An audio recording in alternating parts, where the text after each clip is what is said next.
আসসালামু আলাইকুম, কেমন আছেন সবাই? আশা করি সবাই ভালো আছেন। আল্লাহর রহমতে আপনাদের দোয়া এবং ভালোবাসায় আমরাও ভালো আছি এবং সুস্থ আছি। এটা আমার সন্ধ্যার ভিডিও। আপনার ভাইয়া সন্ধ্যার সময় বাচ্চারা থাকলে যা হয় আর কি, প্রয়োজন ছাড়াও কেনাকাটা করা লাগে। 2 প্যাকেট সেমাই, একটা 12 প্যাকেটের একটা নুডলস, মিস্টার নুডলস, আর আমার ছোটো বাচ্চার জন্য কিছু বিস্কিট। ও কিন্তু একরকমের বিস্কিট একদমই খেতে চায় না, তাই ওই 10 টাকা 20 টাকা দামের প্যাকেট কয়েক আইটেম নিয়ে আসে। যখন যেটা ভালো লাগে সেটাই দিই, বাচ্চা মানুষ বোঝে না তো। আর এক একটা স্বাদ কিন্তু এক এক রকম, তাই আপনাদের সাথে শেয়ার করলাম। খুব সুন্দরভাবে গুছিয়ে নিলাম। একটা পাউডারের বাটা নিয়ে আসছিলো, আর হচ্ছে আপনার এই যে বাবা যেহেতু এখন ব্রাশ করতেছে, একটা পেস্ট নিয়ে আসছে, আর 30টা ডিম আমি ভিজিয়ে রাখছি। এগুলো কিন্তু খুব সুন্দরভাবে ঝরিতে উঠিয়ে ফ্রিজে রেখে দেবো। আর এগুলো কিন্তু আলু মেশিনে আমি গ্রেট করে নিয়েছি। এগুলো কিন্তু আলুর পকোড়া ভাজবো, তার জন্য ভেষণ আর হচ্ছে লবণ, পেঁয়াজ, কাঁচামরিচ, হলুদের গুঁড়া দিয়ে খুব সুন্দরভাবে মেখে নেব। আর গরম গরম কিন্তু সন্ধ্যায় পকোড়া খেতে খুবই মজা লাগে, আর বাচ্চারাও পছন্দ করে খেতে। সকাল থেকে কিন্তু খুব বৃষ্টি হইতেছে, সকাল থেকে কিন্তু বৃষ্টি আর কি বলবো। এটা কিন্তু আমার সকালের ভিডিও। নাস্তা বানাবো, তা আটাগুলা আমি ঢেলে নিলাম। নাস্তার জন্য কিছু আটা সিদ্ধ করে নিতেছি।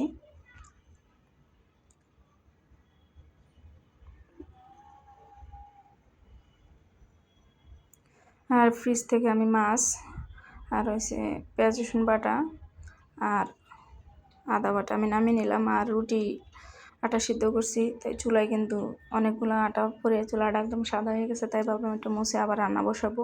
এক চুলায় ডাল আর আরেক চুলায় কিন্তু আমি ভাত বসিয়ে দিয়েছি, যেহেতু লাইনের গ্যাস কখন যায় আবার চলে দিলে তারপর কষ্ট হয়ে যাবে, তাই 2 চুলায় 2টা বসিয়ে দিলাম। আর কিন্তু আপনারা টাইটেল দেখে বুঝতে পারছেন, টক জাল কাঁচা আমের ভেটকি মাছের রেসিপি আজকে খুব মজাদার হবে কিন্তু। আর যেহেতু এখন পুরাতন আলু, তাই আলুটা কিন্তু আমি একটু ভেজে নিলাম। আর আরেক চুলা ডাল, কাঁচা আমরা দিয়ে কিন্তু ডাল রান্না করব। আপনারা কিন্তু রান্না করে খেয়ে দেখবেন, অবশ্যই ভালো লাগবে। আর আজকে কিন্তু আমার অনেক কাজের প্রেশার ছিল, কি আর বলবো। আপনার অনেকগুলো কাপড় কাচতে হয়েছে বাচ্চাদের, আমার হাজব্যান্ডের, তারপর এর ভিতরে আবার আমার কাস্টমারের কিছু ড্রেসও ইমার্জেন্সি রেডি করা লাগছে। আমি কিন্তু রান্নাবান্না করে খাওয়া দাওয়া করে ওদের বাচ্চারা ঘুম পাড়িয়ে কিন্তু আর শুই নাই। বিকালে শুইলে কিন্তু আর কাজগুলো আগাইতে পারবো না। খুব পরিশ্রম করি, পরিশ্রম করতে আমি সবসময় ভালোবাসি, আর না করে তো উপায় নাই। যেহেতু আমরা মধ্যবিত্ত ফ্যামিলিতে থাকি, আমার হাজব্যান্ডের একা উপার্জনে কিন্তু সংসারটা আমার চালানো লাগে। তাই আর একটা হচ্ছে আমরা শহরে থাকি, গ্রামে কিন্তু সব জিনিসই সস্তা, বাসা ভাড়া দেওয়া লাগে না। শাক সবজি চাইলে নিজেরাও চাষ করে খাওয়া যায়, বাসার আশপাশে কিন্তু শাক সবজি লাগিয়ে খাওয়া যায়, কিন্তু শহরে তো এটা হয় না। তাই সব কিছুই আমাদের পানিটাও কিন্তু কিনে খেতে হয়। এর জন্য সংসারের পুরা চাপ কিন্তু হাজব্যান্ডের উপরই পড়ে। তাই আমিও কিন্তু অফলাইনে কাজ করি, আলহামদুলিল্লাহ। অন্তত বাচ্চার পড়াশোনা খরচটা তো নিজে চালাতে পারবো। আর আমাকে কিন্তু অনেক পরিশ্রম করতে হবে, না করে কি করব আফুরা বলেন। আপনারা তো জানেন আমার 13 বছর বিয়ে হলো, কিন্তু 2 বছর হচ্ছে আমি থাকতেছি আলাদা। আমার সংসারে তেমন কিছু নাই, আমার অনেক কিছুই কেনাকাটা বাকি আছে, তার জন্য তো টাকা লাগবে। তাই তো একটু কষ্ট করতেছি, ইনশাল্লাহ আল্লাহর উপরে ভরসা।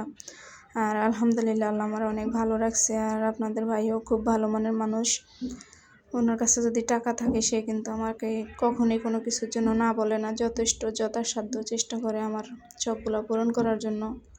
তো আপনারা তার জন্য কিন্তু দোয়া করবেন।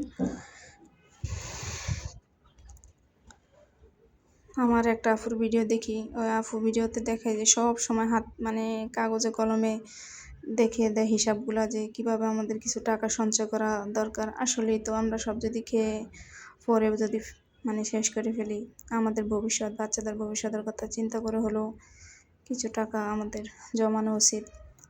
আফুর ভিডিওগুলো দেখতে আমার খুব ভালো লাগে। আফু তুমি এগিয়ে যাও, আমরা তোমার সাথে আছি ইনশাল্লাহ।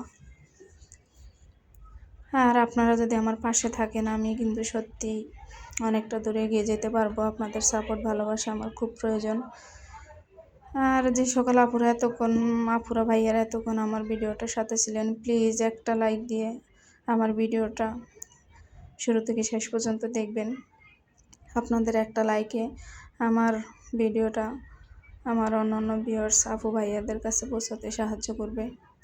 আর যারা নতুন আছেন আমার ভিডিওটা দেখতেছেন, যদি আপনাদের কাছে একটুকু ভালো লেগে থাকে তা প্লিজ সাবস্ক্রাইব করে পাশে থাকা বেল আইকনটি অন করে রাখবেন, যাতে আমি ভিডিও ছাড়ার সাথে সাথে নোটিফিকেশন আপনাদের ফোনে চলে যায় আর আপনারা আপনাদের মূল্যবান সময় সুযোগ বুঝে আমার ভিডিওগুলো দেখতে পারেন।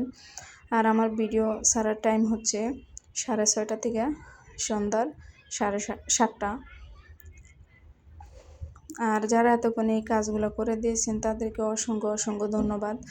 আর যে সকল আপু ভাইয়ারা আমার ভিডিওগুলো দেখে সুন্দর সুন্দর কমেন্ট করে, মন থেকে তাদের জন্য দোয়া এবং ভালোবাসা। আমিও তাদের পাশে থাকবো ইনশাল্লাহ। কথা বলতে বলতে কিন্তু আমার রান্নাটা প্রায় শেষ হয়ে যেতেছে। আমার কিন্তু ফ্রিজে 3টা করলা ছিল, তাই ভাবতেছি আজকে কিন্তু আপনাদের ভাইয়া বাসা, তাই ভাবতেছি করলাগুলো ভেজে নিলে কিন্তু গরম ভাতের সাথে খাওয়া হয়ে যাবে। আর না হলে কিন্তু আজকের পরে কিন্তু কালকে সকালে দেখবো যেগুলো নষ্ট হয়ে গেছে, তাই আমি ভেজে নিতেছি। আর দুপুরে গরম ভাতের সাথে খাওয়া যাবে।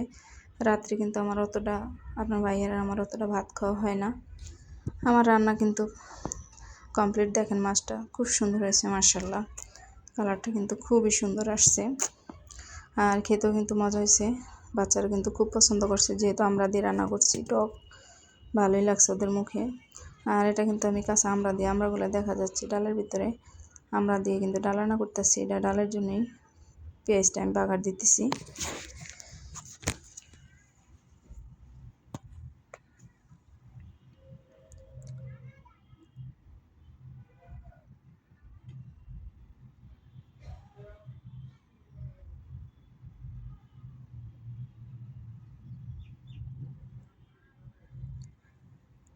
আজকে কিন্তু আমার অনেক প্রেশার পড়ে গেছে আমার উপরেই, মানে রান্নাবান্না, যেহেতু আমার হাজব্যান্ড আজকে বাসায়, তাই একবার মেশিনের কাছে বসি, একবার কাপড় কাটতেছি, একবার কাপড় ওয়াশরুমে গিয়ে ওগুলা ধোয়াই করতেছি। কি করব, ওই যে সব কিছুর শুরুতে এবং শেষে আমরা মধ্যবিত্ত, চাইলে একটা কাজের লোক রাখতে পারি না, কারণ যেগুলা কাজের লোকেরা দিব ওগুলাই আমার সংসারে বাচ্চাদের পিছনে খরচ করলে আমার অনেকটা উপকার হবে। আমরা চাইলেই সব কিছু হাতের কাছে পাই না, আর পেলেও সেটা খুব কষ্ট করে ধৈর্য ধরে তারপর পেতে হয়। তো আমার ভিডিওটা আজকে এই পর্যন্তই। সবাই ভালো থাকবেন, সুস্থ থাকবেন, আমাদের জন্য দোয়া করবেন। আল্লাহ হাফেজ, আসসালামু আলাইকুম।